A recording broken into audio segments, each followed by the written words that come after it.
Nate, we're back today discussing what you should actually be doing with some of your first round rookie picks. We're talking about the 104 today, and this is, where things can kind of start to get a little hairy with your rookie drafts, but we're going to hopefully simplify things for you a little bit and break things down. Hope you're enjoying the series so far. Leave a like if you do. Comment down below what you're doing with this pick or what your strategy is. Nate, speaking of strategies with this pick, whether you're contending, whether you're rebuilding in general, what is your strategy when it comes to this pick? When you're on the clock in your rookie draft, what do you got for us? Yeah, at the 104, I think we're in an interesting spot because at this point, I think most of our drafts, we're seeing Bijan go off the board at the 101. And we're probably going to see quarterbacks go pretty early in most first rounds because the positional value, we got a fun class this year. There's going to be some draft capital put into these guys. They're going to have opportunity. So you're probably going to see the first three picks be Bijan and two quarterbacks. So at this point, we got some of the board to play with because we have options here. Now, if I'm a contending team, I'm picking up a skill position player here. I've seen the quarterback run. I'm probably picking up a skill position player because I'm a contending team. I want the guy that can probably play on my flex this year and then elevate to a starter in the years forward. I'm not sure the quarterbacks are ready to do that on my contending team. Now, if I'm a rebuilding team, I'm always looking to move down. I'm looking to move down from this pick because I feel like we've kind of jumped the gap from Bijan and the top two quarterbacks. And like I said, the board is wide open at this point. If someone wants to come up and get their guy and is willing to pay for it, I'm willing to move down from this spot because we talked about how after Bijan at the 102, you're at the top of a tier. Well, with the positional value at quarterback, I feel like there's actually a mini tier at the 2 and the 3. And then there's another little dip into the rest of the board starting at the 104. So at this point, I'm looking to trade down. But if I'm a rebuilding team and I want to make a pick here, I'm really good with best player available at any position here. I'm okay with the quarterbacks in the rebuilding situation because I have the ability to wait and see what happens with them. I also have, if you're a rebuilding team, you can afford to miss on a couple players. So you can take the riskier players like Anthony Richardson, like Will Levis. While if you're a contending team, you really got to make those picks count so that you can continue to reload. Yeah, I think you touched on it. This pick opens up to a lot of possibilities. There's a lot going on with this pick. I think more than likely we see two quarterbacks off the board. And when we get to this pick, then, given the quarterbacks we think are probably off the board, it's probably CJ Stroud, it's probably Bryce Young. I think most drafts we can agree with that. In the grand scheme of things, drafts are going to go how they're going to go, and not everyone is going to be the same. That is what it is. The safest quarterbacks, I'd say, just given where they're at fundamentally right now versus where the other two top quarterbacks have to go in this draft, I think there is a point here where there's a little less, you should draft this position with this pick at this pick. If the two top quarterbacks are off the board, if they're still there, I'm probably rolling that way. Knowing we love to build around wide receivers here, there's one right now that makes a bunch of sense to me in any team trajectory. I think he's going to take off pretty quickly in the league and, be a solid player, especially in PPR formats. I'm not super comfortable with a running back here, unless I believe like I am in a contending state and I'm going to compete in the next year, this year, next year, or the following. I think too often running backs are assumed to be a 3-year rental, starting from when they're a rookie pick. And I think, we've grown to the point where I think we can agree that they last a little longer than that. And then there's one quarterback I'm willing to look at here if those top two are gone, given the upside he offers. When it comes to trading down, though, that's one thing I don't know if I'm really willing to do at this pick, just based on the value I'm getting in return. I'm willing to trade out because I think you can get great value for this pick. But where I'm ending up in the draft, to get anything really worthwhile, I think you need to trade out of this tier. And I don't know if I'm really willing to do that, given where I'm at in my rebuild or in my team build. If I'm in a rebuild, I'm open to it, especially if I can get something really nice by moving out of this tier. But overall, that's where I'm at when it comes to trading down and out. Nate, let's talk about some realistic targets and players to avoid at this pick. I will say, per DLF's ADP currently, Anthony Richardson is the pick here. So that's what's coming off ADP wise right now in rookie drafts in Superflex. So Nate, what do you think about that? What do you think about realistic picks at this pick, players to pick at this pick, I should say? What do you got here for us? If Bryce Young or CJ Stroud have fallen to this point, I am more than happy to pick one of them up, as talked about with those two tiers above this pick. And at this point, though, if I'm sitting here at the 104. I'm going after, like I said, best player available at the skill position. I want JSN. I want Jahmyr Gibbs. I want one of those guys on my team. I think JSN has a ton of potential, especially in fantasy football, with how he's going to be used out of the slot the next level. And Jahmyr Gibbs, I think same kind of thing. His usage is going to also be a great positive for fantasy football with how he's going to be used in the receiving game. So both these guys, whether or not they are the best at their position in the NFL, it is irrelevant to Dynasty Fantasy Football because I think they're two of the best at their position in this class in fantasy football. So I think these guys are going to be really good. I think Jahmyr Gibbs is going to get a workload. So I'm happy picking up either one of those guys here. Yeah, I'm in the same boat for the most part. Gibbs, I'm a little hesitant just because with how the team possibly shakes out at this point, if you are a rebuilding team, you said it in one of the previous videos where you could probably use a running back. I tend to agree. But I just think, as you can probably agree, and I think we all can, running back should be one of the last things you focus on. So unless you have like a superstar conviction on Jahmyr Gibbs being a top 5 running back at the next level, or you hate JSN, or you don't want to take a shot on one of the other quarterbacks here, I'm pretty happy with JSN. I would love to get JSN at 104 in my rookie draft. Personally, I'd be stoked about that, especially seeing that the 2 top quarterbacks are probably off the board. Getting into some players I'm avoiding at this pick, I've already kind of touched on with Gibbs. And that's more of in that outside of the vacuum of generality. If you're a rebuilding team, that's kind of where I'm looking to pump the brakes. But if you are competing, if you have that conviction that you're set to compete in the next year or two, don't hate that pick at all. The one thing I will say, if those top 2 quarterbacks are off the board, the player I'm avoiding here mostly is probably Will Levis. And I think that's just because he doesn't offer quite the same upside as Anthony Richardson. We've seen enough Will Levis, I think, in college to be more worried about his mistakes as a player compared to Anthony Richardson, who we just haven't seen a lot, who hasn't taken a lot of live reps. Neither of these guys, Will Levis, we've seen a lot more of the struggling to read a defense type stuff. Anthony Richardson, we've seen it too, but you get what I'm saying, that we've seen enough of Will Levis, or a lot of Will Levis, making mistakes, whereas we've seen it with Richardson, but he hasn't had nearly as much time to make up those reps. What do you think with this pick here, Nate? Yeah, at this pick, I'm avoiding the 2 quarterbacks you talked about, Anthony Richardson and Will Levis. Both those guys are risky. And most likely I'm just going to take one of the top positional players because those guys are going to get in my lineup and help me score points. Levis, he might be starting from day 1. I don't think Richardson has many opportunities to start in year 1, but I don't think Levis is going to be. I think he might have more of a Daniel Jones-esque career arc, where it's going to take a couple of years for him to really put it together. And I think Anthony Richardson, similar to how we thought about Trey Lance, where he's going to sit for a little bit, and you look back and you see how his value dipped once we get into the season and you have to start setting lineups. And I just don't see the reasoning to pick these guys up at the 104 when I'm pretty sure I can get them cheaper later, especially when I can pick up JSN or Jahmyr Gibbs. And I think Jahmyr Gibbs is being very underrated for this pick because it's all fun and games to pick your wide receivers over running backs in the offseason. But when you got to start sitting your lineup and scoring points, you need those running backs in your slots and you need those running backs in the depth because you're going to lose them throughout the year. So you draft running backs, you trade for wide receivers. There's a plethora of wide receivers out there. And I don't think JSN, as much as I do like JSN and I do have him as a viable pick here, you're going to need to put him above Jahmyr Gibbs on a different tier. I believe you need to believe that JSN is going to have a Justin Jefferson, Jamar Chase kind of rookie year, or at least, below that to some level, but he's going to have to, be over 1,000 yards and have 6, 7, 8 touchdowns, have 80, 90 receptions.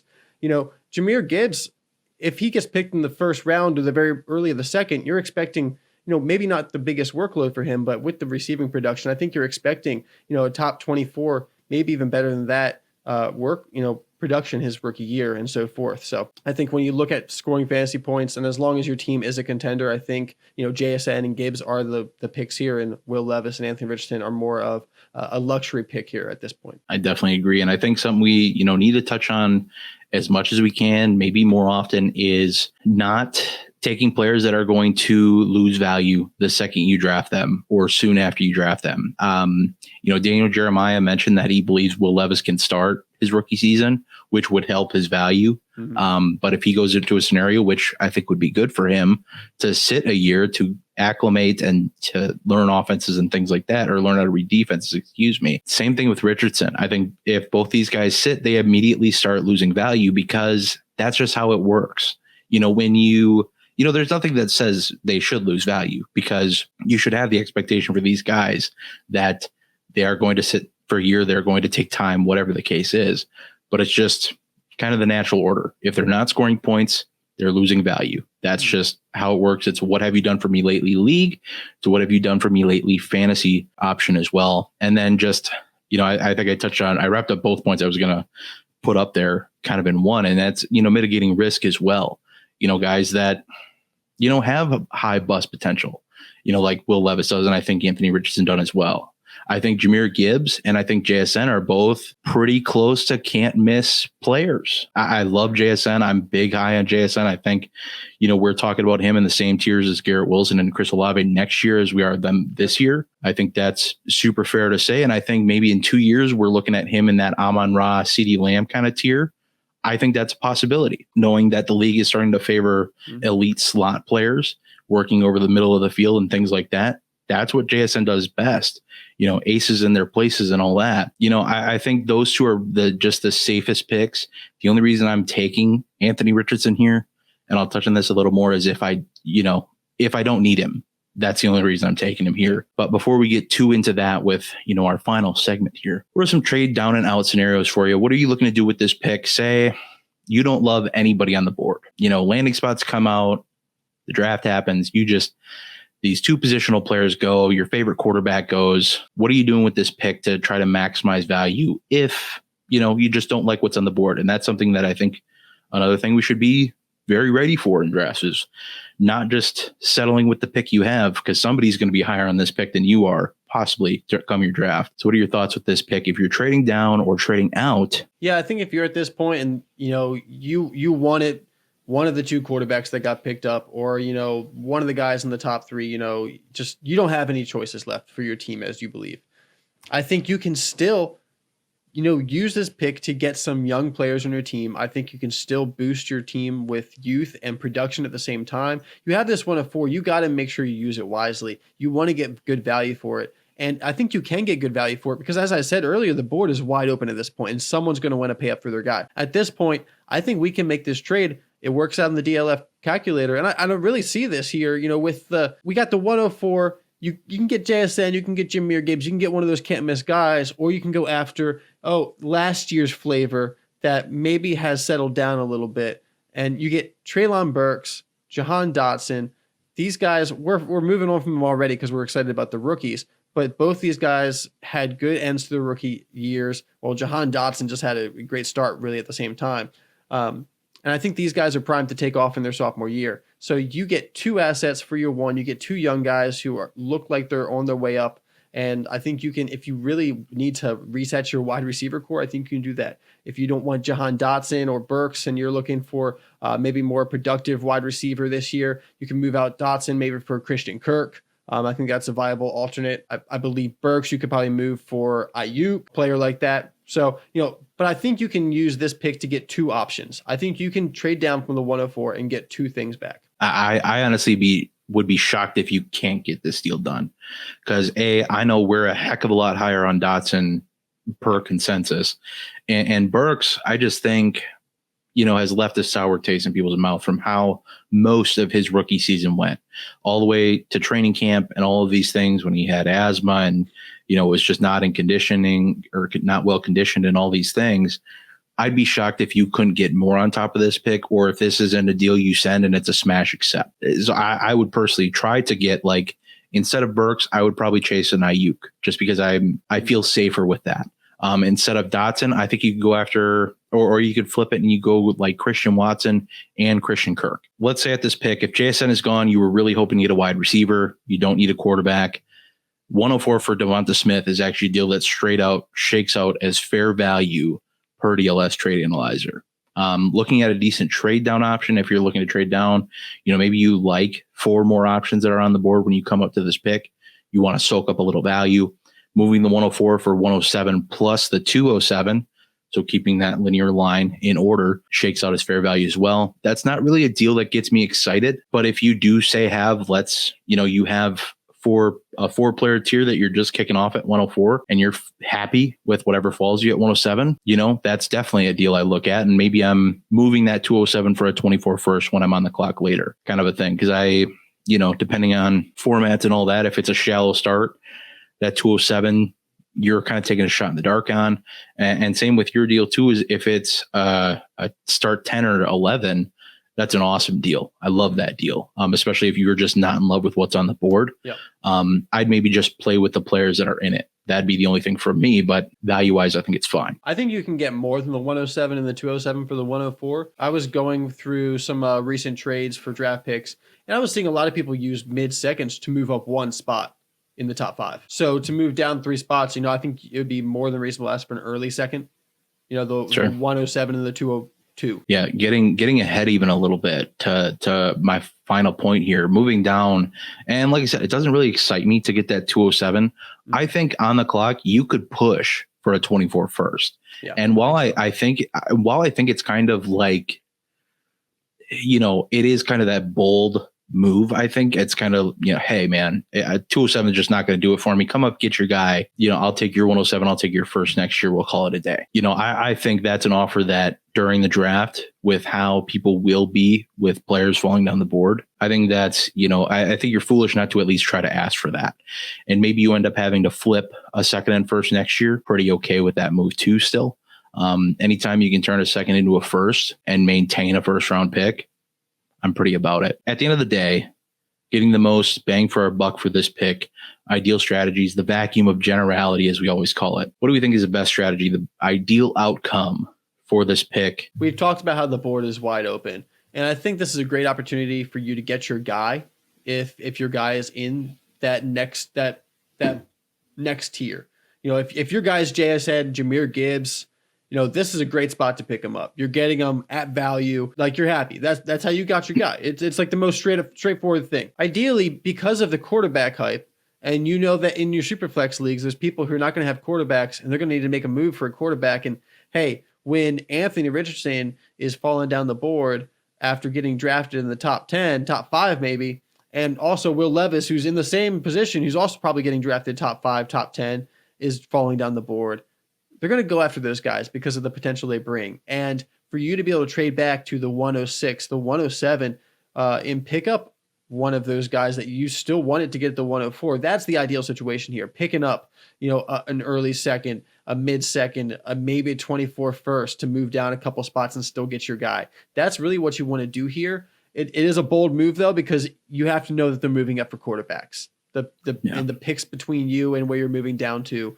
are going to allow that. It's always risky to not get your guy when he's on the board, but I think this offers a great spot where if you want to trade down, you're going to have a lot of people interested in this pick. And one thing I'll say too quick, just to touch on that, whenever you're looking to move down, whenever I'm moving down in a draft, it's not just for the sake of moving down. It's because I'm moving down to a point where I have set up in my mind, I'm cool with 4 players here. I'm willing to move down exactly that many spots, so I get at least 1 player that I'm comfortable with, that I want to get at that pick. That's just one thing I always do to make sure, we always talk about getting our guy and things like that. And, being able to sleep at night because you were able to get a guy you like helps me sleep at night. So at the end of the day, you have to make sure you're, as much as we love value and all of these things, the more you kick the can down the board, the less likely it is at the end of the day that player is going to hit. That's just how it is. And you can get super lucky, or I wouldn't even say lucky. You could turn out fortunate, I guess, with a player like Justin Jefferson, who was kicked down the board years ago. Things like that, for not great reasons. If you ask me, I soaked him up everywhere. It was great. Love that player. I think the biggest thing to touch on here, and the best strategy, is just to be on top of this pick. Because I think there's so much that can happen in front of you that kind of shakes out the outcome of this pick and what can make sense for your team. I think you need to be very cognizant of what's going on in front of you. And this goes for honestly every pick in the draft. If you are not the next pick in the draft, even then, I think you need to be, like, you're on the clock. You need to be cognizant of everyone else if you're not. It's important to take note of what these teams ahead of you might need, what they're looking for, so you can plan out some pivots, whether it's a trade down, if you can get something exciting like the 104 for the 107 plus a 24 first, love that. or a trade out for Devonta Smith, or if you're trading out for Treylon Burks and Jahan Dotson, whatever the case is, or if it's just, shifting the mindset on players you're okay with at this pick if one you really were hoping for didn't fall, and then be just ready to make those pivots and have this stuff planned out so you're ready to do these things in your draft so you're not scrambling when you get on the clock. Because I can tell you what, if you don't do a lot of planning before your draft, and you just kind of go, I'm just going to walk into the draft and do my thing. Zach mentioned it in one of the previous videos too. If you do that, it's not only going to hold up the draft, because I don't really give a crap about that. Like, take your time with your pick. But it's just one of those things where it's like, you're just flustered, when you get to that pick and you have to make a move happen. And then two, if players are really smart, they can know that you're kind of losing leverage with where you are. Yeah. If they can kind of tell that there's not something you really want on the board, they can kind of not hold you hostage, but you might not. You might not get as much value for that pick as you should. So if you can have some foresight to trade ahead of when you're on the clock, and if other league mates are doing that too, they can see that they might have something on the board that they like at that pick. That might outweigh if somebody's not super incentivized to go get their guy at this pick. That's just a way you can kind of alleviate that. Looking at this tier, my two favorite targets are probably going to be JSN and Jahmyr Gibbs at the end of the day in general. When it comes to Anthony Richardson, I touched on it. The only reason I'm taking him and happy taking him is if I do not need him. I don't need him to start anytime soon because I'm a real rebuilding team that doesn't really have anything going for it right now. Or I have two locked in starters and I can piecemeal together a quarterback 3. Either way, but my ideal pick here overall is going to be Jackson Smith and Jigba 100%, siding with the longevity of what I believe is going to be a wide receiver, a top 10 wide receiver for the next 7-8 years. That's what I'm happy with at this pick. While it is it for the video today, I do hope y'all enjoyed. Please leave a like if you did. Comment down below what you thought of the video itself. And be sure to let us know how you're attacking your rookie drafts this offseason. If you'd like additional help when it comes to your rookie drafts this offseason that are catered to your team, your league specifics, be sure to check out the YouTube description box or the pinned comment below the video. And if you enjoyed this strategy-based video, I'm sure you love these two as well. But hey, that's going to be it for us today. We will see y'all in the next one. But until then, y'all have a good one.